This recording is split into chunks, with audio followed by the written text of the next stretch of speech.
वीरू, मैं कहूंगा आपका ये ब्लफ कॉल नहीं है, बहुत ही अच्छा मैं कहूंगा ट्रेड है, और अच्छे रिस्क रिवॉर्ड के साथ आपने ये आइडेंटिफाई किया है। बिकॉज देखिए, आप 200 डेमा से 200 डेमा को 2 दफे इसने ब्रेक किया और वहीं से रिवर्सल दिखा रहा है ये स्टॉक। तो कहीं ना कहीं वो लेवल्स को विपसॉ कर रहा है फर्स्ट ऑफ ऑल, और सेकेंडली एक डबल बॉटम पैटर्न भी फॉर्म किया है वहां पे। मैं कहूंगा कि 1380 के आसपास का एक अच्छा सपोर्ट है। तो अगर कोई 1460 का कॉल ऑप्शन लेकर जाता ही है, जो आपने 11-12 रुपए के आसपास रेकमेंड किया, अब 13 13.5 के होने आया, मुझे लगता है कि ये बहुत ही बढ़िया स्टॉक स्टॉक है बाउंस बैक के लिए अगर किसी को ट्रेड करना है। बिकॉज जो स्टॉक में इस लेवल से अगर ब्रेकआउट आता है तो 1475, और अगर 75 के लेवल के ऊपर जाता है तो डबल बॉटम का डेफिनेटली ब्रेकआउट देखने मिलेगा, और उसके ऊपर हमें लगभग 1525-1550 तक के लेवल देखने मिल सकता है। तो this can be a very good contender long set पर वीरो। अगर आज कोई बीटीएसटी या तो फिर नेक्स्ट वीक के लिए अगर कोई स्टॉक लेकर जाना चाहता है तो risk reward point of view बहुत ही बढ़िया है। मैं कहूंगा 1380 के स्टॉप लॉस के साथ इसे खरीद कर जाना ही चाहिए। और इसमें टारगेट अगर वीरू 1475 से लेके अगर 1525 के लेवल्स आए, अगर आप एक्सपायरी पॉइंट ऑफ व्यू देखें इसे खड़ा रहना है, तो मैं कहूंगा कुछ नहीं तो 15 रुपये तो हो जाएगा अभी 13 रुपये, और सेकेंडली अगर 1525 हुआ ये, तो वीरू कहीं ना कहीं 65 रुपये तक के लेवल्स हमें देखने मिल सकते हैं इसमें। So I think risk reward point of view बहुत ही बढ़िया है। खोने को केवल 13 रुपये, पाने को मैं कहूंगा लगभग 60 से 65 रुपये। तो risk reward point of view 1:4 1:5 ही हो सकता है अगर ये double bottom pattern play out हुआ तो। ओके, ये मेरे को ट्रेड नज़र आया आज रिस्क रिवॉर्ड रेशियो के प्रोस्पेक्टिव से, तो मैंने बात कर ली यहाँ पे। याद रखिएगा 1380 1390, और इस ऑप्शन पे 8-9 रुपये का स्टॉप लॉस जरूर रखिएगा। पुल बैक ट्रेड बात करते हैं कुछ और दर्शकों से, और अब हैं हमारे साथ अपना प्रश्न पूछने के लिए प्रदीप हैं बड़ौदा से। प्रदीप का प्रश्न है BHEL एक लॉट इन्होंने लिया है, नहीं सेल किया है 32 पे। ओके, इंटरेस्टिंग क्वेश्चन है। BHEL का आपने एक लॉट सेल किया है। सर कल आपको याद होगा सुबह सुबह हेमंत और शैली जब डिस्कशन कर रहे थे BHEL के बारे में, वो उस डिस्कशन को आपने सुना हो या नहीं सुना हो, लेकिन वो एक बहुत बढ़िया डिस्कशन था। BHEL मैं ट्रैक करता हूँ। BHEL में करीब करीब 13 मई के बाद से जो वॉल्यूम पैटर्न है ना, वो इंडिकेट करता है कि कोई ना कोई इसमें कॉन्ट्रा कॉल ले रहा है। मतलब एक बड़ी गिरावट के बाद एक कॉन्ट्रा कॉल ले रहा है, अच्छे वॉल्यूम्स, और पिछले एक महीने के जो वॉल्यूम्स थे ना, इसके ट्रेडिंग करियर में कभी नहीं हुए। तो मैं थोड़ा सा वरिड हूँ आपके ट्रेड को लेकर। सर ने 32 पे शॉर्ट किया हुआ है जय, थोड़ा सा मेरे को ये ट्रेड रिस्की लग रहा है, क्या कहते हैं आप? मुझे भी रिस्की लग रहा है वीरू। इनफैक्ट मैं कहूंगा ओवरऑल अगर ये स्टॉक में अगर हम रुझान देखें वैसे तो बहुत ही पॉजिटिव हुआ है, बहुत ही स्ट्रॉन्ग मोमेंटम अभी इसमें स्टॉक में बिल्डअप हो रहा है। ऊपर में मैं कहूंगा 34 तक के लेवल्स हमें देखने मिल सकते हैं। पहले तो अगर 34 का लेवल निकला तो 200 डेमा को टेस्ट करेगा 37 तक। Risk reward point of view मैं कहूंगा सही नहीं है। ये स्टॉक वीक कब होगा? अगर ये नीचे में मैं कहूंगा वीरू अगर 30 के लेवल्स के नीचे जाता है तो, और 30 काफी दूर है, तो मैं कहूंगा कि यस, ये स्टॉक पॉजिटिव है। इनफैक्ट अगर किसे खरीद कर चलना है तो 30 के स्टॉप लॉस के साथ खरीद कर चल सकता है 34 और 37 के टारगेट के लिए। शॉर्ट की राय नहीं है यहाँ पर।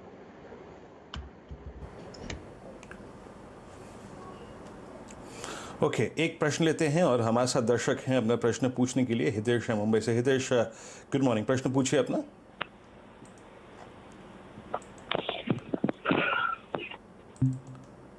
हितेश, हेलो।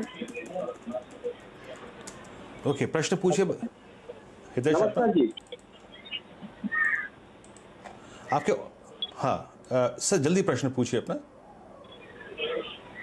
सर मैंने एक लॉट बेचा हुआ है। सर मैं आपका प्रश्न ले रहा हूँ क्योंकि टेलीफोन लाइन में थोड़ी दिक्कत है। मैं समझ गया सर आपका प्रश्न।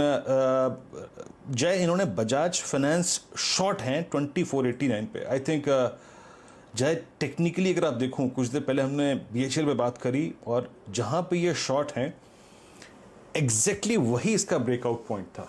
आई थिंक वहां पे लॉन्ग हो सकता था तो कोई बहुत बेहतरीन ट्रेड होता, और इसने आज अपने ब्रेकआउट को कंफर्म करने का दूसरा या तीसरा इंडिकेटर जो है वो कंफर्म कर दिया है। क्या कहेंगे, इसको शॉर्ट को जितने जल्दी कवर कर लें उतना ही अच्छा होगा जय?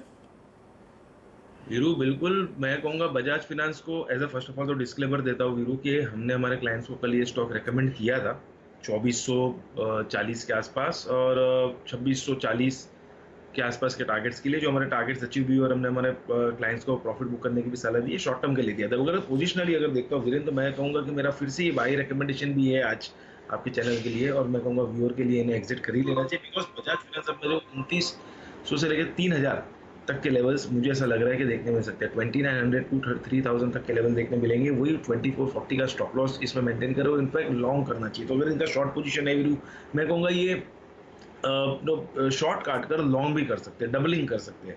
डबलिंग करने की मेरी सलाह है बजाज फाइनेंस में वीरू। और मुझे ऐसा लग रहा है कि financial stocks like Bajaj finance हो, या तो पीएसयूज में अगर आप देखें बैंकिंग में एसबीआई हो, वो भी काफ़ी अच्छा लगता है। एसबीआई में मेरा पॉजिटिव रुझान है, 190 से लेकर 95 तक के लेवल्स देखने मिलेंगे। 178 का स्टॉप लॉस है। तो आई थिंक ये बाय करके चलना चाहिए। डबलिंग करिए आप बजाज फाइनेंस में। ओके चलिए जय, बहुत बहुत शुक्रिया आप इस कार्यक्रम में शामिल हुए। सभी स्टॉक्स और इंडस्ट्रीज पर याद रखिए अपने। इंडेक्स अभी भी रेंज बाउंड है, याद रखिए। सुबह मेरा एक पॉइंट था कि 10,157, सुबह सीएनबीसी वासी कमेंट्री में मेंशन था कि 10,157 पे बाजार अटका। याद रखिए आज डाउन साइड पे निफ्टी के लिए 10,051 बहुत महत्वपूर्ण रहेगा, और ऊपर की तरफ 10,157। आपसे अगली मुलाकात होगी फ्यूचर एक्सप्रेस में। फिर इंडेक्स पे कोई कॉल लेंगे। वो जो पिडलाइट की कॉल थी, याद रखिए 10 रुपए पे आसपास थी, अब वो 14 रुपए पे ट्रेड कर रही है। तो इस पे मैं एक बार फिर से एक व्यू लूंगा, लेकिन बहुत स्ट्रॉन्ग स्टॉक है, याद रखिए ये। चलने से पहले सीएनबीसी आवाज और नेशनल स्टॉक एक्सचेंज की खास मुहिम पे बात कर लेते हैं। जी हाँ, इन्फॉर्म इन्वेस्टर। याद रखिए बाजार में निवेश करते वक्त आपको अपने निवेश के विकल्प के साथ साथ उसको लेकर थोड़ा सा सचेत भी रहना चाहिए। यानी रिटर्न्स पे ही नहीं, बाकी दूसरे पहलुओं पर फोकस करना चाहिए, जैसे कि पेनी स्टॉक से दूर रहिए, जैसे कि केवाईसी हमेशा पूरा कीजिए, जैसे कि कभी भी कोई संदेहजनक ट्रांजैक्शन आपके अकाउंट में हो तो ब्रोकर को सूचित करिए, और साथ ही साथ उस अकाउंट को फ्रीज करिए।